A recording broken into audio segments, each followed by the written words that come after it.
You're listening to All Things 3D, where we talk about the world of fabricating, designing, and capturing in the third dimension.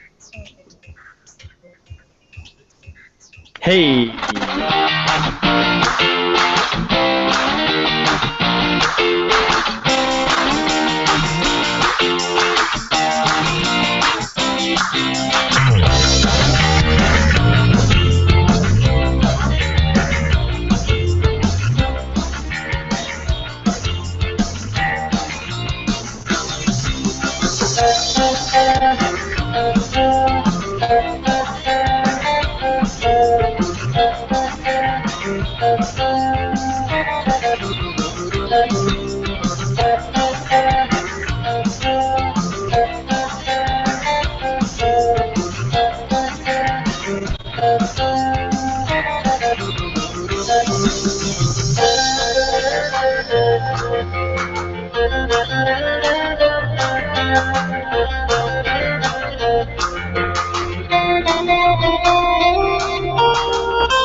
Awesome. All Things 3D. I'm Chris. This is Mike. Hi.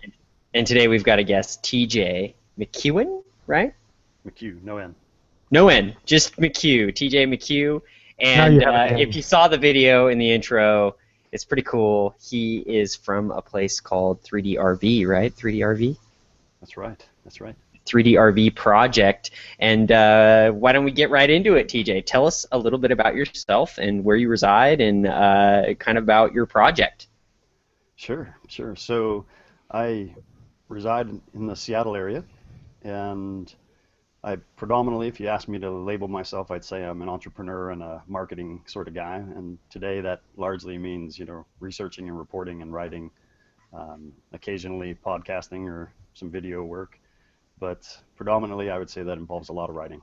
And with the 3DRV project and trip, it was a combination of all that real in-person stuff, some video, some audio, some flying drones, laser scanning, lots of 3D design with all the different Autodesk tools, and a lot of writing.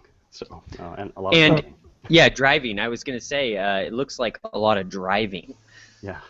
We had about 350 hours, 400 hours of drive time.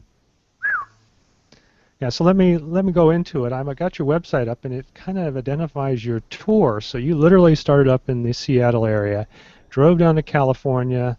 Well, actually, we started in San Fran. San Fran. So it actually doesn't identify spot number one. So are these in order, these numbers here, or are they just how you... I don't actually know what those numbers mean.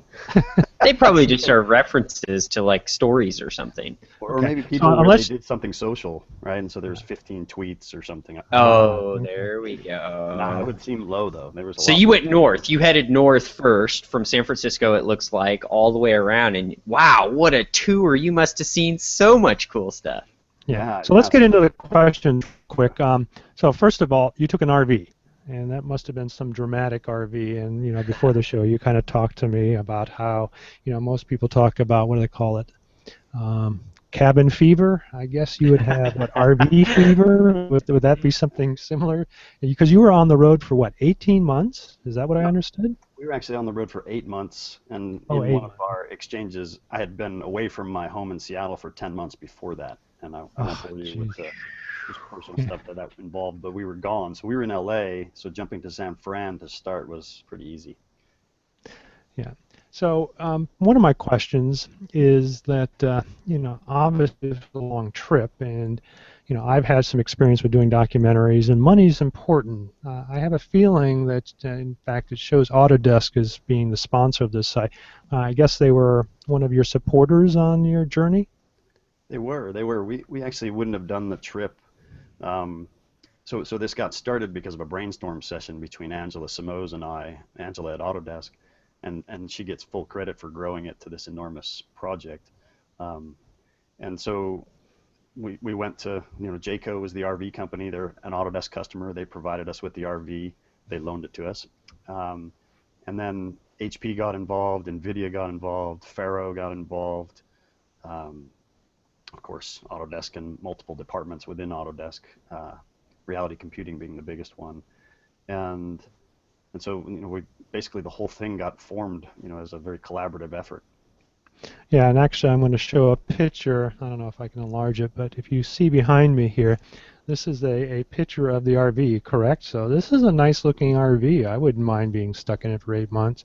I've always had a fantasy of just packing up my tools, and I realize I've got a basement that has a studio, I've got a garage that is my lab, I've got another office where I do all my... I don't think I could fit that in there. I'd need something probably 10 times this size, so maybe I don't want to do that. But, it shows that on the side there, the logos of, I guess, your sponsors, and then this really neat graphic. I don't know if I would have been a baby blue, but I think Autodesk baby blue is their color, right? So that might explain.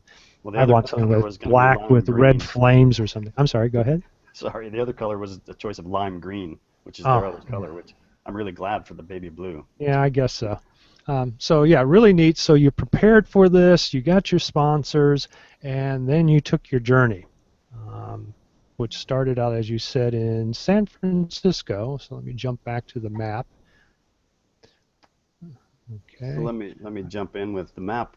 Reflects the majority of the route, but it doesn't reflect. So if you just imagine it as a saw blade, we did lots of little jaunts off there. So we did about 18,000 miles in just the RV, and we towed our car. So we did another 12,000 in the car during that whole 8 months. So 30,000 total. And so every place you look and you see the map, just imagine that there's saw blades and spikes off of that to say, hey, let's zip up really fast to this place. And so it wasn't because there were places in the RV it was just either not worth driving for 8 hours in the RV at the 5 miles, 7 miles per gallon. Take the car and get 32, right? Right. So would you have did you have a car on the end of this? Like those traditional? So you had like a little tiny life car. Yeah, it was. So we put our little mini a life car. A Ford Escape, so a little hybrid, and it's not that small. By the time the whole rig was measured, it was about 51 feet. Oh, that must have been a sight to look at.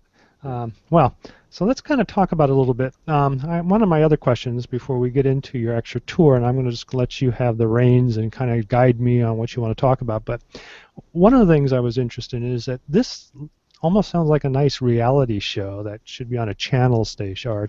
I noticed a lot of it is web generated with a lot of videos, but it would have been fun to see the backstory. Did you have somebody filming it from a documentary perspective, or? We wish we did. We just didn't have the budget to pull that off, and then it would have also entailed, hauling somebody else along. My wife and son were on the trip with me the whole time, so that RV is big, but not, big for multiple families and individuals, right, to try to survive in. So we wanted to do that, but we didn't. And then we thought we could do some of our own, set the camera on the tripod, talk a little bit, but it was so many moving parts, so many other amazing conversations that we never focused on just us. Yeah, well, I can imagine, but it would have been fun to kind of watch the interaction and probably the emotions flare when things weren't going right.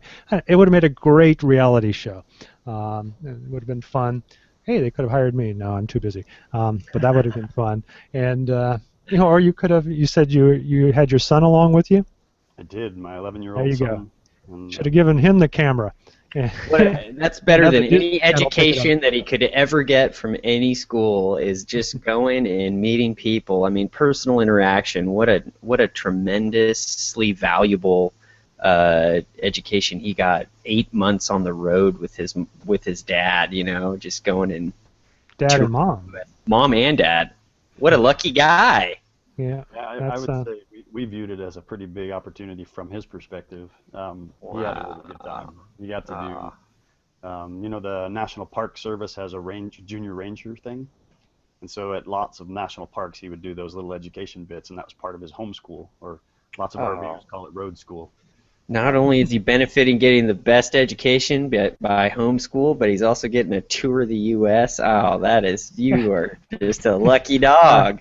Yeah, It was it's a too good bad he time. doesn't actually. Well, I can imagine if he went to a school and said, you know, I went on my field trip today, this month, that next month, and yeah, that 8 months. that would have been fun. But you should have given him a camera and let him do the little mini documentary from his perspective. That would have been really cool. Oh well, everything in I did some hindsight. of that. It just was a little bit crazier than you might expect to give a 11-year-old a camera and let him run. There were quite a few funny little videos where he did that with either a smartphone or the real camera. And we lost a drone on one of the things. I don't want to break ahead here, so I'll wait till you go and I'll tell you that brief story when we Okay. get there. All right. Well, like I said, I pretty much covered everything that I want to cover. I mean, obviously, we know why you took this journey is to see what the rest of the country is doing from, I guess, more of a personal, how would you describe it? I don't want to say maker movement because many of these companies that you interviewed, one of them being a 3D scanner, which is what I'm really interested in actually developing products for. Mhm. Uh, so it's more from both a personal as well as a business perspective how people are using these new technologies to move new technologies ahead. So it's kind of the personalization now of inventiveness with the precision of almost mass fabrication technologies. Is I don't know. I'm going off on a tangent here, but I'll leave it to you to kind of describe what you were doing. How about that? Yeah, that sounds good. So I think the vast majority of it was aimed at businesses. You know, so it was corporate America, whether that was a startup or a small venture in a garage, or it was GE or Ford or, some very large Fortune 100 company. So it was a whole mix, and so it was from design, to scanning to printing. Stratasys was a huge supporter and a sponsor, and we had actually a Stratasys Mojo on board. The majority, as a quick segue, most folks thought this was like a trade show booth and they could come in and play with equipment. This was really just our traveling home. We had some gear that we would use, but the vast majority of it was just, our living space for the journey. But we got to use, some of the tools. We had a Faro Focus laser scanner, a couple of dot product handheld scanners, and lots of camera and video gear. But we went mostly from a business perspective. That was my focus and lens, was to find out what people were doing with 3D, and that could be it could be using a consumer app from Autodesk. It could be using something they've hacked together. It could be just using a camera for photogrammetry. In many cases, they were all building or using some sort of 3D printer, or using a really cool one from Stratasys or from 3D Systems or from Renishaw. So we saw a whole range of printers in the big companies, Hmm. the labs that they run. Um, Well, I've gone to your 3D RV gallery, which I think probably is a good place to start. And I'll tell you what, why don't can you see it on your screen? I can. Okay. So why don't you just have me point to something, or maybe, and I So don't go know to if I'm this one up sharing my. here where there's the car, upper left, my Okay. son sitting in the first fully 3D printed car, right? I realized the Irby was technically probably the first, um, the Irby or the Irby 2, but this Stratasys, this one, sorry, from Oak Ridge National Labs, the Strati that was done with Local Motors, that was the first edition of that, when they did the first sample print with the Cincinnati Incorporated machine. So that was the big additive manufacturing machine. Hmm. Um, that thing, so that's a historic document, right? In the Yeah, world of 3D, Mm-hmm. I would think and so. so I think they should, like, give it to the Smithsonian or something. Okay. What year was that done in? I'm sorry, say it again. What year was that done in? This was done in 2014. Oh, So okay. January 2014, Local Motors, Cincinnati Incorporated, and Oak Ridge National Labs said, let's do something big. I'm sure there was talks before that, and they basically, in 7 months, when they went to that auto show or manufacturing show in Chicago, they printed that car.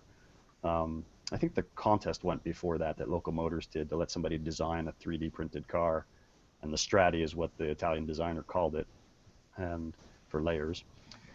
Anyway, fascinating stop, probably one of the highlights. I mean, they're all amazing. There isn't a bad stop on the trip. Every single one of them was just, amazing in some way, from either what they were doing or the person's passion or some hack, whatever it was. Every single visit was amazing. This was a highlight because my son got to participate in a lot of ways and ask a lot of questions and get engaged. Cool. He wasn't able to do that on every stop, but he was able to do it on a lot of them. Cool. Well, one of the things I've noticed is the site, and I've got fairly good bandwidth here, is somewhat laggy, so I probably won't pull up larger images as we go along. So maybe you can you can probably see the highlighting there. What would you like to talk about next? I'm looking at, it appears to be a brain as well as the spinal cord extruded. And this was in Philadelphia. What did you do there? And I wasn't at that exact spot for the thing, but that's an exhibit they have where it's in the, what's the name? Is it like the Edison? I can't remember the name of the place. It's a kids-oriented museum in Philly, and this was a project where they printed a brain, and I think they have a large one that you can actually walk through. Wow. With 200 visits, 200 stops in 210 days, I honestly, I see the picture and I remember it, but I can't like draw my memory all the way back around it. Forgive me, but that one I know. No forgiving necessary. I mean, I forget what I did yesterday, so. Yeah. So just jumping back real quick to one of your comments about my son having a camera. So we lost a drone, we lost a UAV, a quadcopter, out in Montana, and we got it back. But I gave him the camera to follow the expedition as we went looking for the drone, and he's in the background. Pete Kelsey from Autodesk, great guy, does a lot of scanning and a lot of really cool preservation type work. He and I are walking through the field looking for this, and my son's in the background going, "This is grim. It looks bad. We don't think that TJ and Pete will ever find the drone." And he's got all this like grim Lord of the Rings commentary in the background, and I'm like, "Okay, put the camera down. You're stressing me out. This is a $1,200 drone. I want it back." So after that, I was pretty careful with giving him the camera and the run of like being the documentarian. I'm like, "Dude, put the camera down." It's funny. It's funny. We have nephews, and I gave one of the 9-year-old nephews. I think he was 7 at the time, and I gave him my little Canon point and shoot camera. And I go back and I'm loading the photos onto my computer, and it's him. It's him. We were in the desert, and he took it out with his brother, and it's him taking a dead gopher and prodding it with a stick, and then skewering it, and then shoving it in a hole. So it's the same kind of grit, and I lost it. It was just one of the funniest things. I think giving kids the camera is like one of the smartest, funniest things.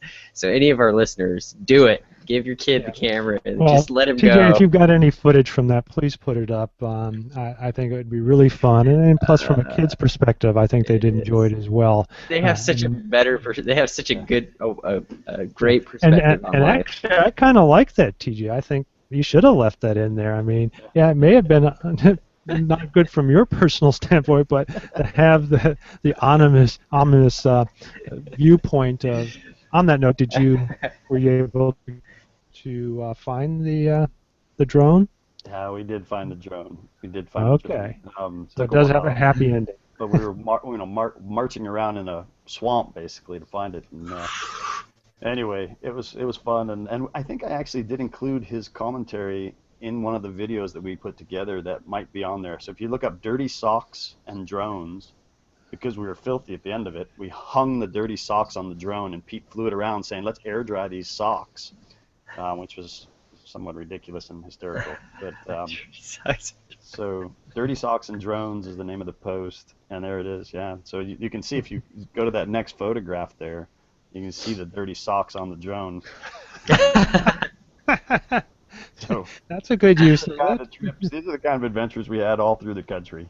Okay. How fun. Well, why don't we move on to another one that you found exciting, and I'll just do a search. It seemed to come up fairly quickly, so maybe what was another one that you remember? So let's jump. So that was Montana. Let's jump all the way across the country. I'm a big ocean guy. Okay. And I've spent a lot of time under the water. I used to teach scuba, and I was a commercial diver for a short time. And I've been in and on the water a lot. And so we got a chance to go to Woods Hole, Woods Hole Oceanographic Institute, and it's down in Cape Woods Cod area. and So if you did Shark Week, actually, is the way this one. It'd be Shark Cam or I don't know. so let me Shark Cam. That's a beautiful shot right there. Wow. Yeah, I don't know if I get credit for that one. There's some we grabbed. Yeah, the one that I grabbed from your There site we for go. my own. That's Oh, it. Wow. So Woods Hole, these are the guys who helped Jacques Cousteau, keep his crafts going, keep his watercraft going, in the early days. And so they've been around. You've got a video here, so I'll go ahead and play it. This is their video of Shark Week. They basically tagged, so they got a drone, underwater drone, following a great white, and they eventually realized, well, following a great white closely, probably not a good idea. Ticked off the shark, and that photo is the shark coming up to bite the drone because he's fed up with this thing following him. I got to meet the machinist, Tim Smith, who built part of the drone, not the whole thing, but he built the portion that contains that camera. Oh, this thing is so... Oh, great whites, man. They are scary. Yeah, so Whoa. you see where he grabs it, and so two things. One, the guy who designed it said, "Okay, so I built that thing. That shark lost teeth. That shark lost teeth because that's built out of titanium, and there's no way he has enough jaw power to crush that thing. Even though the white's jaws are incredible, right? Mm-hmm. So guaranteed he lost teeth, and I know that's probably accurate because I don't think they bite with all their strength." And I know somebody who's had a tank bitten by a shark, and he heard the teeth fall out. So pretty likely that shark lost some teeth. And so we got to meet the machine shop guys at Woods Hole. Got to see the first Alvin sub that was in their dry dock. Got to see the James Cameron sub that went down on the Titanic and I think into the Mariana Trench, or maybe it was just one of those. So the James Cameron sub that he had built, I think. Is that it here? Is that That's it? actually one of the Alvins, I believe. I don't know if I have a photo in there. I'm looking through real quick. I don't see it in here. Sorry, but so that's the Alvin. That's the original Alvin. 3 guys could sit in that that little thing, I think, which I think would be tight. Oh, wait a minute. Maybe the photo there is the James Cameron one. Yeah, it is. I think that one is, yeah. So that little sphere on the right is the Alvin sub.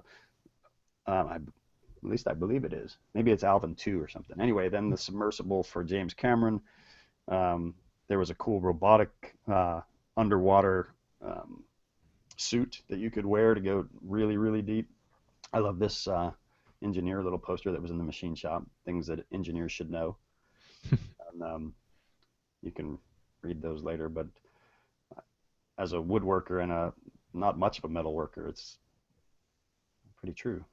Measure twice, cut once. Yeah, that is completely true.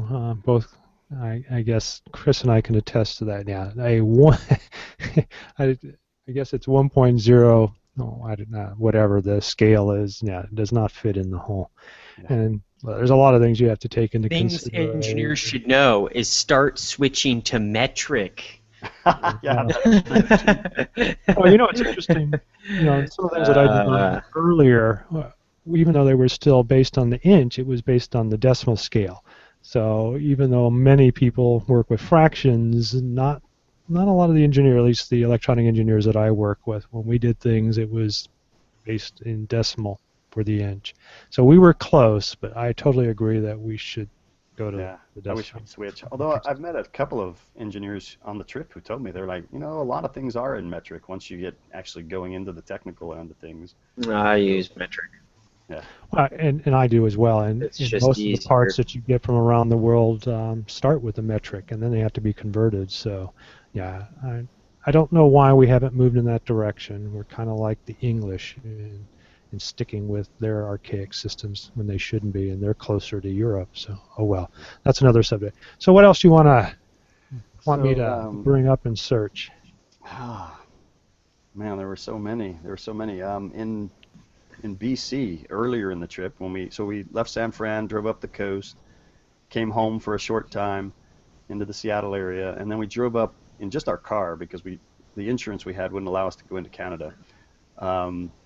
And so we left the RV at home, but we drove up to see Dynamic Structures. So if you look up Dynamic Structures, these guys, they build, I'll just cut right to the chase, they build the coolest things because they build anything you can dream, we can build. That's the one. These guys started as bridge builders, moved into roller coasters, and then the big observatories of the world. So amazing stuff. I don't have a lot of photos because their stuff was, if you scroll down, there might be a video, but they have just amazing stuff they've been building. And the fun stuff is they build things for, the Disneys and Universals of the world. This is their roller coaster division, and so, that one where you sit in the, what's it called, soaring. That I think they built soaring. Yeah, that's wow. So fun to go there, gigantic, facility where they actually put together whole segments of a roller coaster to test something or to make it, work. And most of their stuff was, not top secret, but, don't disclose. But they do. So essentially, it looks like a gimbaled seating arrangement where you're going in a fully immersive video. Is that what I see there? Yeah, so the soaring, if you haven't been on the soaring ride, essentially, and what they're trying to do, I think, is push you further into that immersive environment so that you feel, and then I think they go into a 4D sort of setup where they mist or they put smells, but it is a gimbaled environment where it'll tilt and move, and that's one of the reasons why their stuff is somewhat secret, is they want the ride to remain a mystery for the vast majority of people. So the experience is like, how did that possibly happen that I moved this direction and had this feeling? So do you know where they have one of those? I mean, well, soaring is, I think, at both Disneys, the Disneyland and Disney World.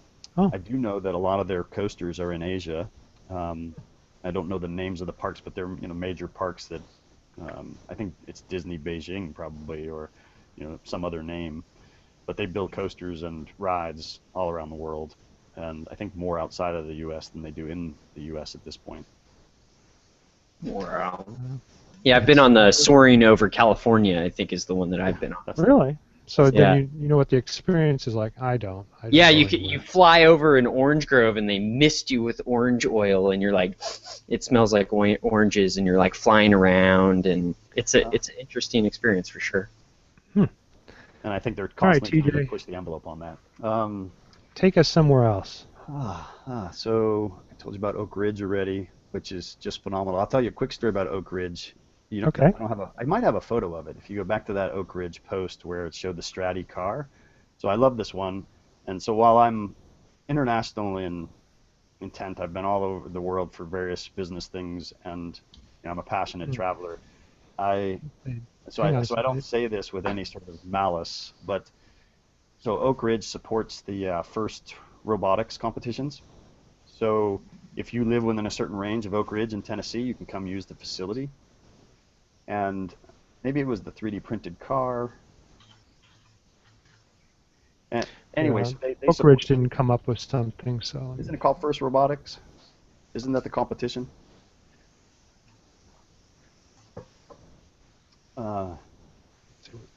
That's. Oh. Did they spell out the word first? I don't remember. Hold on, let me. Yep.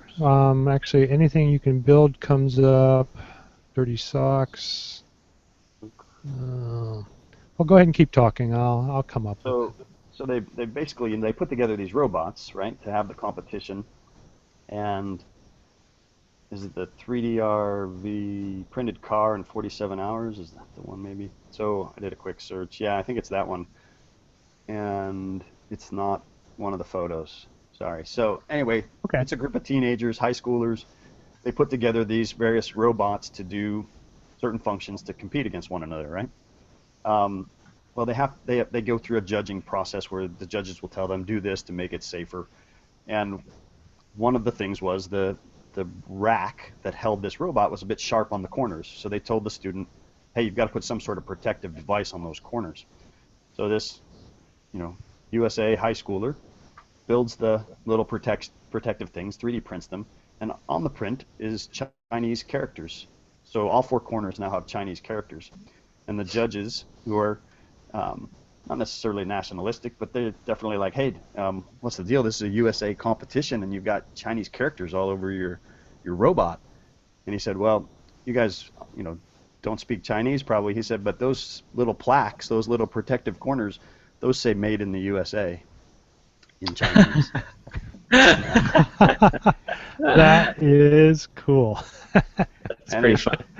It just made me laugh, and it made me feel good because, while I appreciate and I consider myself a world citizen and I'm excited to see growth happen for every country, I was pretty excited to hear somebody say, hey, I'm going to have fun with this, and to be proud of the fact that, there are lots of things that are turning around in advanced manufacturing in the U.S., and that's a good thing.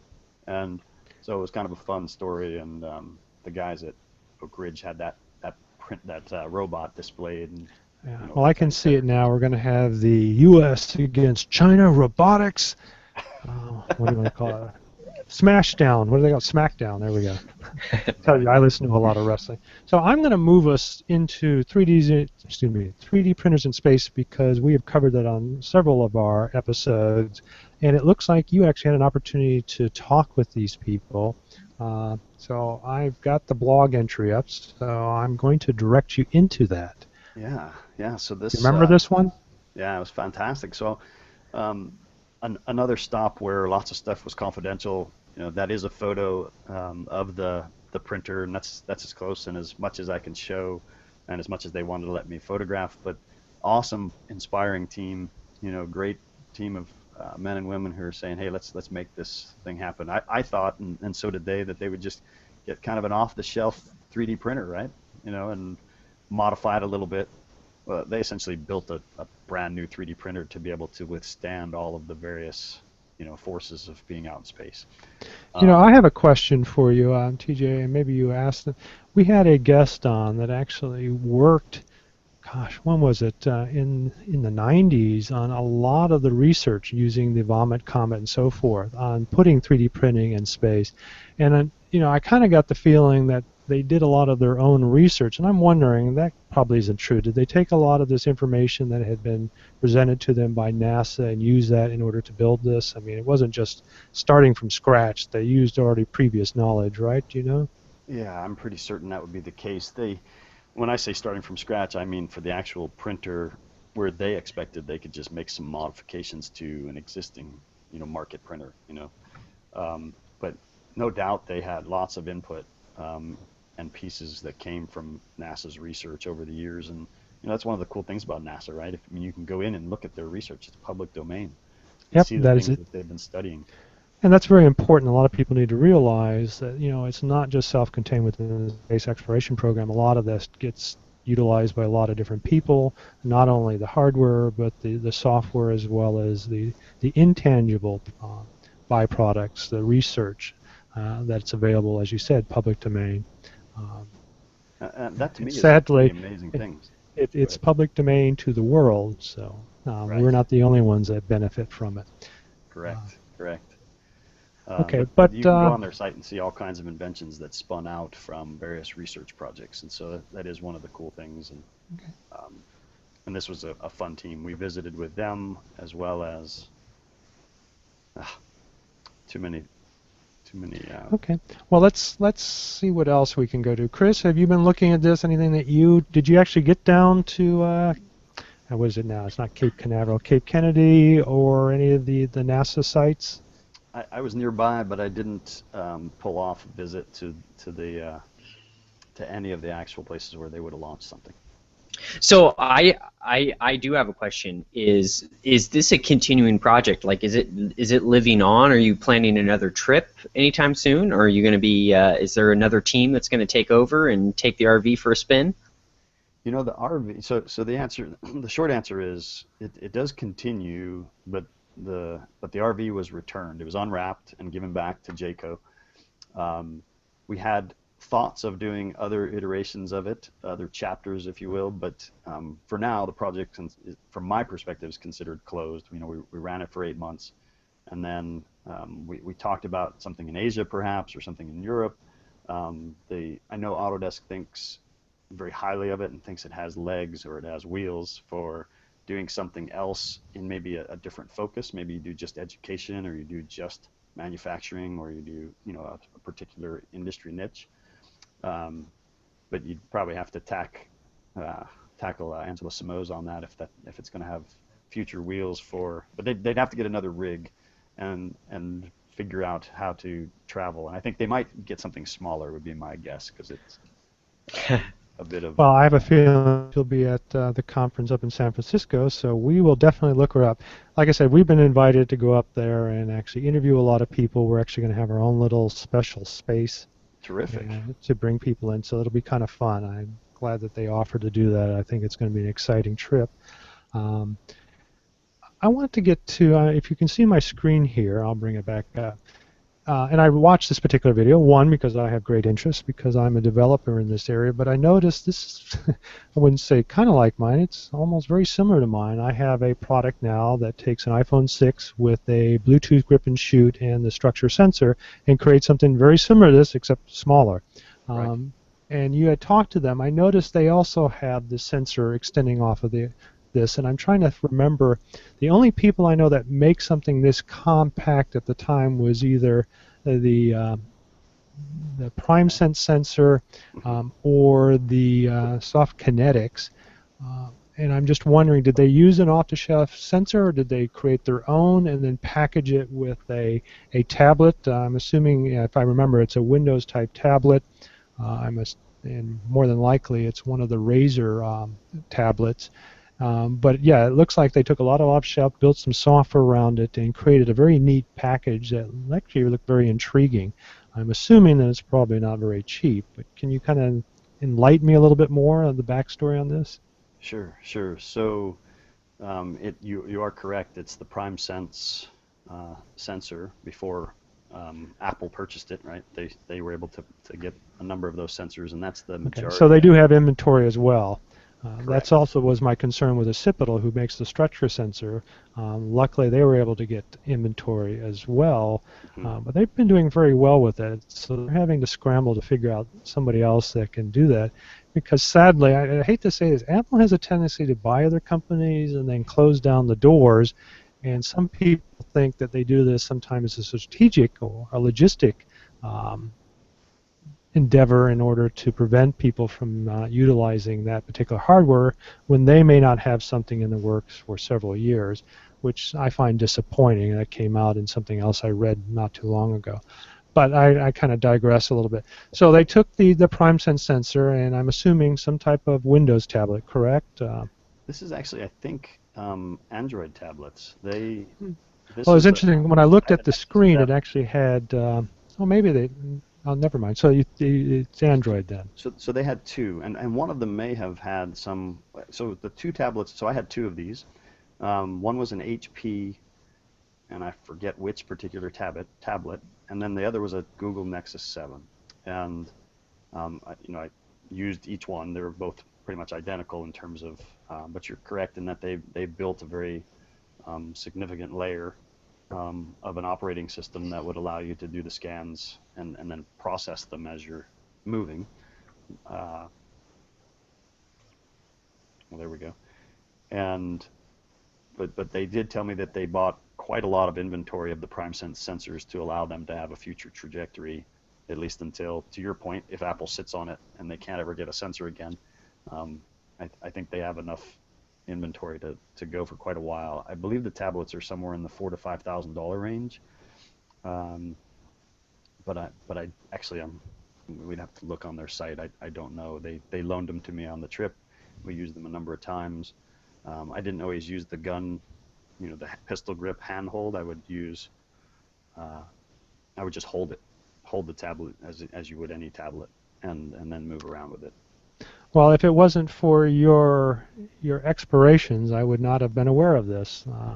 So it's interesting that, I can't say competition, but there are other people that are using these particular small scanners for things like this. Did the hand grip that they use, did it actually function with the scanner unit? Because one of the things that's going to be intriguing about my product is the grip actually has switches in it, and you don't have to touch the screen. Did they have that same capability in theirs as well? No, it was like you had a ball joint where you could, so it came with three parts beside the part that was holding the tablet, and it was essentially like a little clamp that would clamp onto a ball joint, and then the pistol grip sat in that, and you could, articulate it any way you wanted. And I'm surprised that I don't see it actually in use there on that video. Yeah, actually, I use something similar as well, and you probably do as well for a lot of your camera work. But the interesting thing that I have found in doing a lot of scanning is that when I'm holding the scanner unit, I find myself, let me close that down. The sad thing is I can also hear the sound from that. But if you don't have a grip, you're having to hold in the case of my example, I'm now using an iPhone. We're working on an iPhone version now, so making it extremely small. You have this little tiny screen, and you have to use it with two hands. Well, that kind of limits how you can scan because you want to extend your body and kind of use it like a paintbrush, which is how I use it. And I found that if you got to touch a screen, that kind of breaks that one-handed functionality. So I've been working with a company called Grip and Shoot in order to provide a Bluetooth handle that provides all the scanning function. You can reset it, you can push the handle to scan. And I noticed that with their grip, and it just looks like an off-the-shelf grip, there isn't that capability built into it. And I find that, as you could see in their demos, having to use your other hand to point over something, and they were looking at pipes, where you had to scan and probably go underneath them, that the advantage of one-handed operation is very important. And yeah, if I see, I will probably have my kit with me. So if I see you up there in San Francisco, I'll pull it out. Yeah, it's pretty remarkable. So I'm actually waiting, and it should be showing up in the next day or so for a structure sensor myself to put on an iPad Air 2. Oh. And so I'm really looking forward to seeing that. And so are you taking that same setup and putting it on a 6, on the iPhone 6? We are as occipital. Yeah, I'm working with them. We're working in conjunction to come up with a case for it. I have a new bracket system called the Neodymium mount, where I use neodymium magnets in order to allow you to attach it very quickly and detach it. If you notice in their examples, you have to apply it to a bare iPad. I don't like doing that with my equipment because you scratch it up, and I had taken an early prototype that I worked with them into Thailand last year, so I had to come up with something quick. So this is my next iteration of it. So if you're interested, I sell the case for I think $55, and it has a tripod mount built into it, so you can add your own grip to it. So if you're interested, we can talk later about that. Yeah, that's sweet. So, Definitely, I want to learn more about it, and I want to see it. I'll definitely be at Rio 2015, so we'll have to make that happen. Have some time aside to talk more, and I guess one of the last questions that I would have back for you is, have you messed with the Tango phone at all? Yeah, well, how about we talk about it a little bit more? I'm kind of getting off track here. This is about you and your journey, not about Mr. Balzer and Slow 3D creators. So. And we've got Chris's time here. So let's get back onto something else that you've covered. What else kind of stands out in your journey? It's like it's all a big blur now. Maybe we should have postponed this maybe a month where things just gelled and things that bubbled to the top that you were more memorable. But I guess one of the cool things for me was, and it ran across multiple areas of the country, was dropping in, and it's like what we're talking about. It's actually related to the opportunity to real-time capture stuff. We drop in somewhere with the laser scanner with a Faro focus, and we'd plop it down on its tripod, and we'd scan inside the a Harley-Davidson motorcycle museum in Sturgis, South Dakota. For our audience, the Faro Focus is a LiDAR-based piece of equipment that is, I wouldn't say fairly large, but it has to be put on a tripod, correct, normally? And then it scans large objects. Is that correct? Yeah, and I would say it's predominantly used for big areas. You know, it tends to be used in the architecture and construction spaces quite a bit. I've used it for other things. You know, I've scanned smaller objects, but it's about the size of, you know, two or three. It's about it's heavy. It's not huge, but it's a nice device. And so we would scan all kinds of stuff, and the opportunity to show people that you can capture something and then turn it into a 3D model um, was just, you know, mind-boggling for a lot of people. And so to be able to show them, like with the device you're talking about, you know, off of a phone, you know, that's pretty cool stuff. So for me, the highlights were, you know, there isn't any specific place that just, you know, I would say this is number one. You know, this was our best visit because I couldn't do it because there were so many. But across the country, it was the ubiquity of stuff that's going on with 3D printing, 3D design, and 3D scanning. So it's it's everywhere, and that's one of the things I think that, you know, in the traditional media voice that you hear, it's hype. You know, and people say, oh, it's just getting started, and you know, the three of us and people who are listening, you know, they probably know that it's almost 3 decades old, and there's a lot of stuff going on in the world, you know, that involves 3D. You know, just use the scanning and the reality capture aspects. You know, go to 3D printing. It's way more than what's going on. I mean, you know this well. You've done this amazing project, you know, in the medical space, and Mm. we talked a little earlier, and you know, that's the kind of stuff that's happening all across the nation, and it's far more widespread than people realize. And it's not people making tchotchkes, you know, and little trinkets. They're making things that make a difference in somebody's life. Yeah, and So if something aggravates me more than that, I don't know. But when I hear people saying, "Oh, what can you do with 3D printing?" or "What can you do?" No, actually, the problem is it's more of what you can't do in your limited thinking. Oh, you can only make doorknobs, and people would laugh, especially some of these journalists and pundits who just don't get it. yeah, And luckily, we've got little shows like our own, All Things 3D, where this we eat, breathe, and sleep this stuff. I said that in the wrong order, but oh well. Um, and with Chris and I really literally every week going through and pulling out news items and talking about it. So we're fully aware of the potential of it, and as Chris can attest to, with his business, he's got a lot of people that he works with. But yeah, we're still not at the point where we can take this technology and give it to the general consumer. I think it's moving in that direction as more stories go out and people see the potential of it. But if you look at it, it's no different than arts and crafts. Some people are good at it, some aren't. And we've got the same thing here. Yeah, gosh, look at the computer. I mean, many people have different uses for it. And remember when desktop publishing came out, some people would get a hold of the tools, and man, what you saw was not very pretty. But then some people could take those same tools and come up with something exotic and beautiful. And I think we got the same thing here. It all depends on your own internal talent, but at the same time, it's becoming more accessible. So, Chris, you got anything else that you want to talk about? No, I just thanks to TJ for coming on our program, and of course all of our listeners. I know I learned a ton, and 3DRV, for those people that want to go check it out, they can head over to 3drv.com. Is that right? that's correct. That's correct.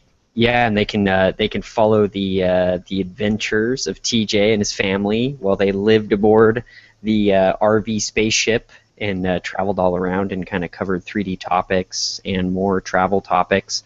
And I guess we'll give TJ the last word. Yep, and I will go back to him.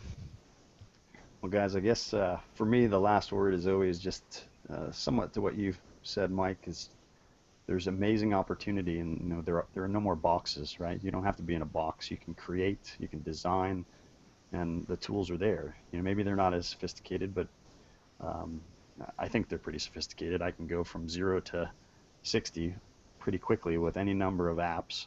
Um, get access to a scanner, get access to a printer. So there's a lot of really good things to come with 3D. So I'm really thankful we spent some time, and I'm looking forward to seeing you guys in San Francisco at Real 2015.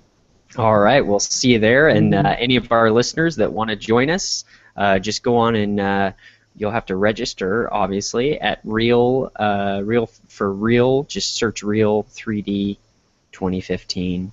It's an expo up in the Bay Area, San Jose, San Francisco. And if we do actually have a little booth, come join us. I don't know, maybe I'll get cookies or something. Cookies and milk. No. I don't know. We'll do something, but please, if you've been listening to us and you want to see us in person, we'd love to have you.